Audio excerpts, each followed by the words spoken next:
We're joined now by Shawne Merriman. He's got the Lights Out podcast with iHeart. Encourage you to go check it out. Shawne doing some good work there. And Shawne, obviously, we bring you on every Monday now to talk about the NFL. And the overwhelming biggest story in the NFL is the injury to Dak Prescott. He's out for the season. He was playing on his franchise tag. I want to start with this question for you. What is, when you were on the field, the toughest injury situation that you ever saw to someone on one of your teams, college or pro, and what did it do to the team? Well, I would say the Drew Brees' injury was probably the worst I've seen up close while being on the field and watching this shoulder dislocate. You can almost hear the dislocation from 10 to 15 yards away.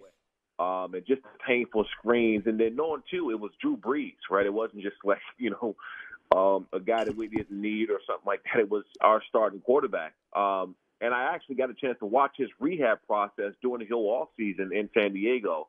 So, when you see things like that, it changes you. It really does because, it's a real possibility.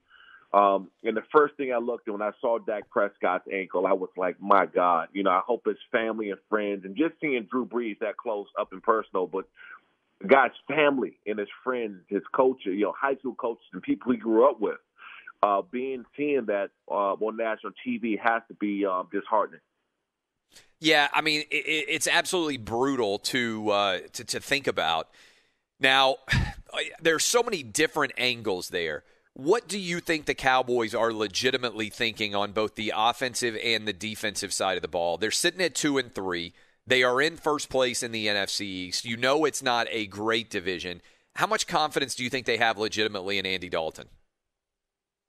Well, the reason why they brought Andy in the beginning, and I always said this, is that Andy Dalton started on several teams in the NFL. And with Dak's contract situation, not knowing what was going to happen there, whether he was going to be sign a long-term deal, he's going to take the franchise and possibly move on from the Cowboys after this year. It was just a lot of uncertainty.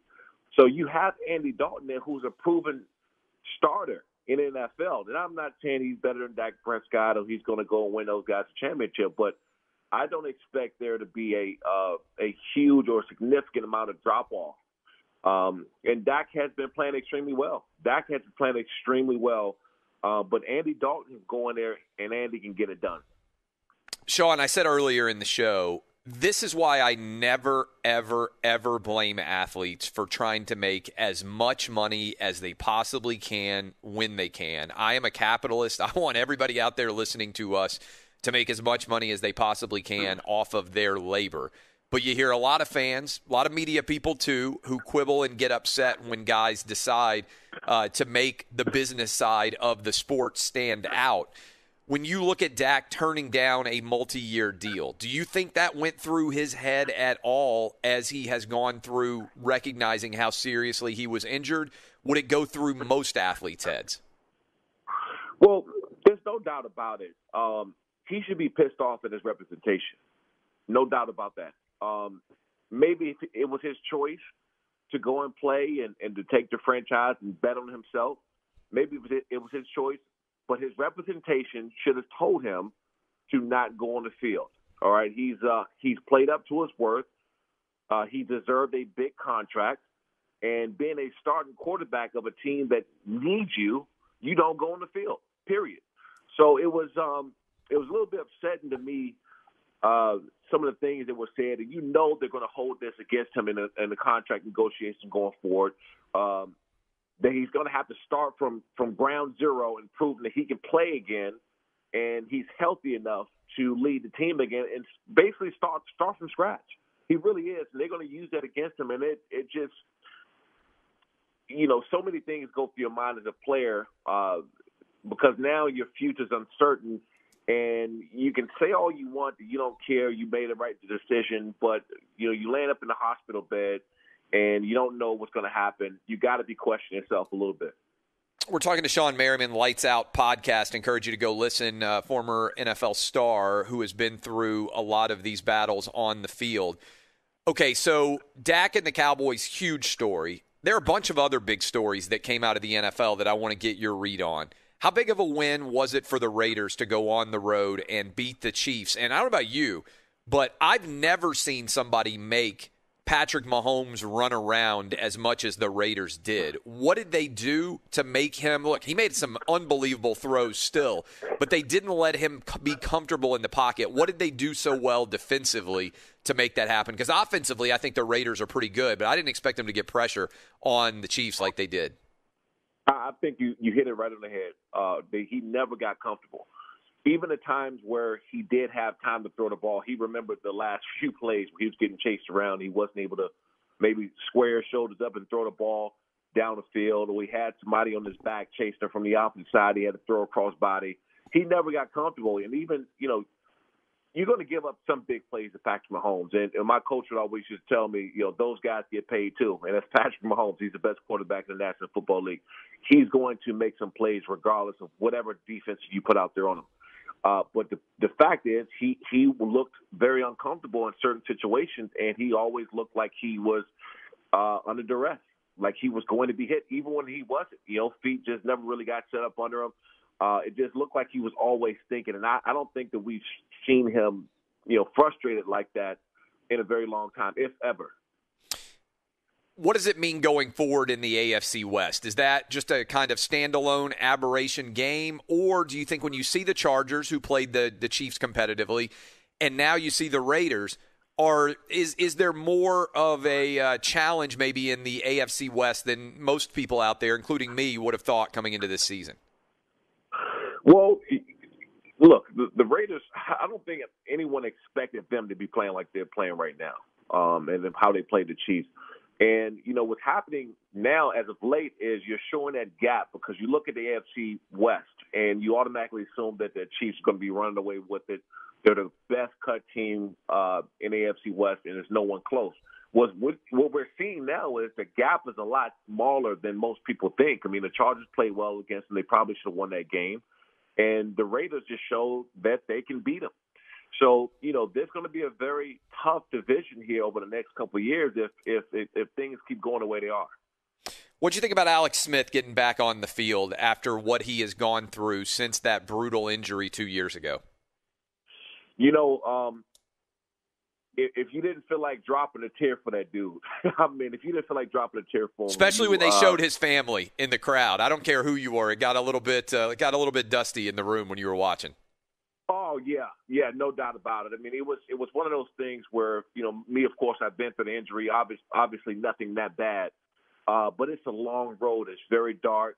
It's lonely, a lot of uncertainty, and you just don't ever know if you're going to come back the same player you were. And the injury that he had, where they were talking about leg amputations and 17 surgeries and these things, and to see his family, this rehab process. I don't know if you guys got a chance to check out the video they put out. It's unbelievable. Rehab process. Yes. And it was grueling.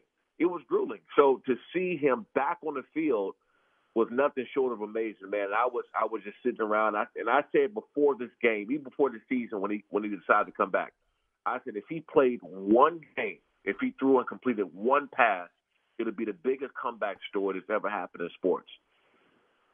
It's remarkable. We're talking to Shawne Merriman, Lights Out podcast. Couple of stories with quarterbacks who had some issues on the field. Jimmy G gets benched. The 49ers are now 2-3. Their schedule gets a lot more difficult now. What do you think about the status of the 49ers right now? Well, they've been riddled with injuries, man. Nick Bosa, for one, going down, that hit them hard because he's a guy that you can count on for, 1 or 2 turnovers a game. And that makes a big difference when you got a guy out there that's forcing 3 and outs that is, can get you a turnover, cause an interception or sack, force fumble. Those are game-changing plays. And when he's not out there, they're showing that they need every little piece they can to go and win a football game because Jimmy Garoppolo is not it. He's not going to go out and just take over the game. He makes in the past, he's made very good decisions. Not a huge playmaker, but really, really know how to manage the game and use the players around him. The Nick Bosa's of the world and the great defense they have, and guys just dropping like flies, not just on the team, but in the National Football League. And it's going to be, very interesting what's going to happen here going forward because, they paid Jimmy G a lot of money, and they expect him to, play, like an elite quarterback, and he's just not right now. Did we learn more about the Indianapolis Colts or the Cleveland Browns in the Browns win that got them to 4-1, which has Cleveland celebrating like crazy? Phillip Rivers' couple of interceptions, never felt like the Colts really got things rolling. Who do we learn more about? Well, there's no doubt about it that Cleveland right now is hot in the way they're playing. They're one of the most exciting teams in football, and the points they put up against Dallas week before and come right back out. That Indy, that's a good Indy team. They have one of the best defenses in football. They have one of the best offensive lines in football. Obviously, you would love to see Phillip Rivers not make some mistakes as he did his last year with the Chargers. You would like him to see him make better decisions. But you got to give Cleveland credit. They're hot right now, and they're scary. Last question for you. We're talking to Shawne Merriman. Check out the Lights Out podcast, breaking down the NFL weekend with him. Appreciate him getting up early with us on Monday morning here. Chargers are playing against the Saints. Obviously, you know the Chargers well. The Saints suspended, news came out, Michael Thomas because he punched a teammate in practice, kind of the walkthrough. Have you ever seen that happen before in your time playing football? How common is it, and what does that tell us, if anything, about the internal dynamics of the Saints? Well, I haven't seen it in a walkthrough. Obviously there's fights. I've been in several myself, but it's one of these things that you are spending so much time with each other, and these are really your brothers on the team. And the little bit of disruption or anyone who has a problem, these things happen. It's not a big issue. Probably made more of a big issue now in the way the game is and how things get out. But you have to. I don't look into it being a team problem. This could be a isolated incident that Michael Thomas had a problem with another individual, and you have to make an example of him by the suspension to get everybody else's attention, because he's so important to that team and that franchise that you have to make sure that, guys, this is not allowed here going forward. And we're going to show you it's not allowed by suspending our best player we have on the team. So if that was their reasoning behind doing that, I think it was smart, because then you kind of set the tone across the board. I know I said last question, but we talked about this with you last week too. Justin Herbert, he's now officially won the job. How do you think the locker room reacts when Tyrod Taylor didn't really lose it? The doctor who gave him that injection may have lost it. How does that play in the locker room? Well, let's kind of keep things on the table. They drafted Justin Herbert because he was going to be the starter. Now, I thought he was going to be a starter by week 6, 7, somewhere in the middle of the season. But he's been playing well. And outside of Tyrod, and the doctor having those issues, he still was hurt. I mean, no one goes and voluntarily gets shot up just because they like the feel of it. So yep. He did have an injury there. So at some point in time, Justin Herbert was going to take the starting position anyway. So, with that being said, he has a bright future. He'll make some rookie mistakes here and there and trying to force some things and throwing across his body and making a bad decision here and there too. But he is the future of that franchise, and I think they did extremely well by drafting. Shawne Merriman, go listen to the Lights Out podcast. Appreciate the time, my man. We'll talk to you next week. You got it. Thank you.